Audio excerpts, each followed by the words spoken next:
बिस्मिल्लाहिर्रहमानिर्रहीम। अस्सलामुअलैकुम viewers, welcome to my YouTube channel cooking with Hifsa. आज हम बना रहे हैं मटन स्ट्यू।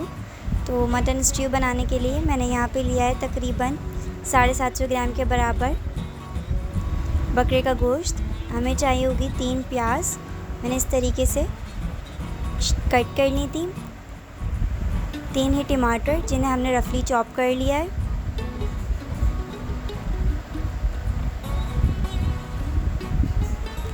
1 टेबलस्पून के बराबर लहसुन अदरक का पेस्ट और 3 से 4 हरी मिर्चें जिन्हें हमने बिल्कुल बारीक चॉप कर लिया है।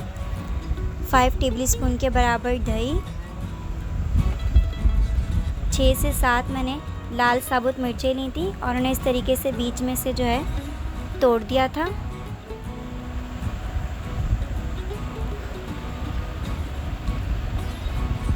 हमें चाहिए होगा तकरीबन 1 टीस्पून के बराबर धनिया, खुश्क धनिया, 1 टीस्पून काली पिसी हुई मिर्चें, 1 टीस्पून नमक, हाफ़ टी स्पून हल्दी और 1 टीस्पून लाल कुटे हुए मिर्चें। अब सबसे पहले आपने किसी भी बर्तन में जो है वो हाफ़ कप के बराबर ऑयल लेना है और हम इसमें ऐड करेंगे 3 प्याज कट की थी, तो इसमें से 2 प्याज हम अभी डाल देंगे।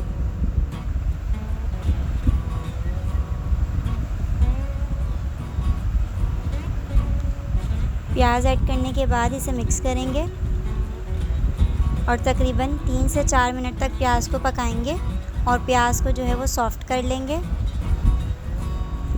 स्ट्यू में प्याज जो है वो ज़्यादा यूज़ होती है, इसी से इसका टेस्ट बनता है। अब हम इसमें ऐड करेंगे 1 टेबलस्पून के बराबर लहसुन अदरक का पेस्ट और 3 से 4 हरी मिर्चें।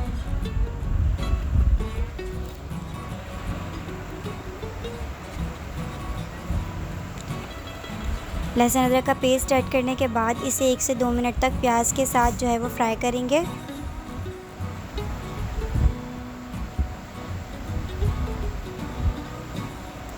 अब प्याज जो है सॉफ्ट हो चुकी है। अब हम इसमें ऐड करेंगे गोश्त, जो कि 750 ग्राम के बराबर है। बकरे का गोश्त लिया है, सीने का गोश्त लिया था। सीने का गोश्त जो है वो चिकना होता है। गोश्त ऐड करने के बाद इसे 3 से 4 मिनट तक प्याज के साथ जो है वो अच्छे से भून लेंगे ताकि थोड़ा सा जो है वो गोश्त का कलर चेंज हो जाए। लहसुन अदरक के साथ मिक्स करेंगे ताकि गोश्त की अगर स्मेल है तो वो ख़त्म हो जाए। आपने गोश्त को अच्छे से वॉश करना है, फिर इसमें डालना है। 3 से 4 मिनट तक गोश्त की भुनाई करने के बाद अब हम इसमें मसाले ऐड करेंगे। 1 टीस्पून खुश्क धनिया, 1 टीस्पून काली पिसी हुई मिर्चें, 1 टीस्पून नमक, हाफ़ टी स्पून हल्दी और 1 टीस्पून लाल कुटी हुई मिर्चें। तमाम मसाले गोश्त में ऐड करेंगे।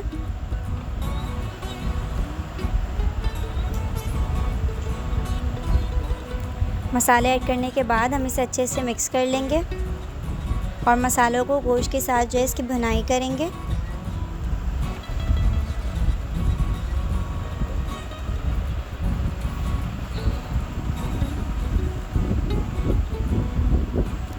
आपने गोश्त की अच्छे से भुनाई करनी है ताकि किसी तरीके की जो है वो स्मेल ना रहे, और मसालों के साथ भी अच्छे से मिक्स करेंगे ताकि इसका फ्लेवर अच्छे से जो है गोश्त में मिक्स हो जाए। अब 3 से 4 टमाटर बिल्कुल रफली चॉप करके टमाटर ऐड करेंगे और अब टमाटरों के साथ जो है वो गोश्त को अच्छे से मिक्स कर लेंगे।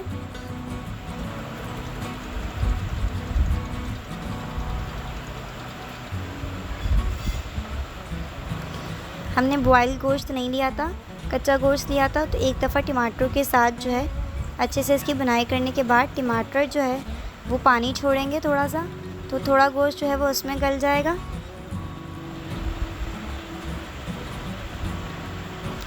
बाकी हम इसमें ऐड करेंगे तकरीबन 1 कप के बराबर पानी ऐड कर देंगे। पानी ऐड करने के बाद इसे अच्छे से मिक्स करेंगे और तकरीबन 40 मिनट तक के लिए इसे अच्छे से पका लेंगे ताकि गोश्त जो है वो अच्छे से गल जाए। जब गोश्त की भुनाई हो जाएगी तो हम इसमें ऐड करेंगे दही ऐड करेंगे जो कि 5 टेबलस्पून के बराबर है। दही ऐड करने के बाद इसे अच्छे से मिक्स करेंगे। दही ऐड करने के बाद हम अच्छे से मिक्स करेंगे और इसे मज़ीद 5 से 10 मिनट तक जो है वो पकाएंगे और दही के साथ भून लेंगे। अब जो है वो ऑयल सेपरेट हो चुका है और तकरीबन 80% गोश्त डन हो गया है। तो हम इसमें ऐड करेंगे एक प्याज जो कि हमने पहले बचा ली थी। प्याज ऐड करने के बाद हम इसे अच्छे से मिक्स करेंगे। प्याज बिल्कुल लास्ट में इसलिए ऐड करिए क्योंकि स्ट्यू में प्याज ज़्यादा यूज़ होती है और वही जो है इसका टेस्ट अच्छा करती है। बाकी आप अपने टेस्ट के अकॉर्डिंग भी हर चीज़ यूज़ कर सकते हैं।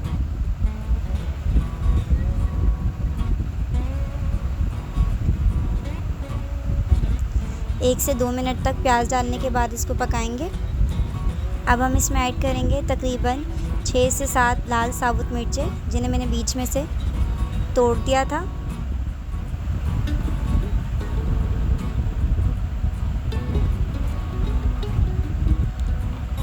मिर्ची ऐड करने के बाद इसे अच्छे से मिक्स कर लेंगे।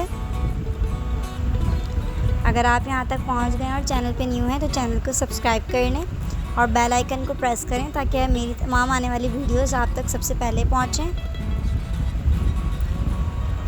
हमारी स्ट्यू की ये रेसिपी जो है वो ऑलमोस्ट कंप्लीट हो चुकी है। अब 1 से 2 मिनट तक इसे मज़ीद भूनने के बाद हम फ्लेम को ऑफ़ कर देंगे। अगर आपको इस स्ट्यू की ये रेसिपी पसंद आई है तो वीडियो को लाइक, शेयर और कमेंट करें। और अब हम इसे सर्व कर लेंगे। इंशाअल्लाह आपसे बहुत जल्द एक नई रेसिपी के साथ मुलाकात होगी। तब तक के लिए अपना ख्याल रखिए और मुझे दुआओं में याद रखिए। जज़ाकल्लाहु खैर। अल्लाह हाफ़िज़।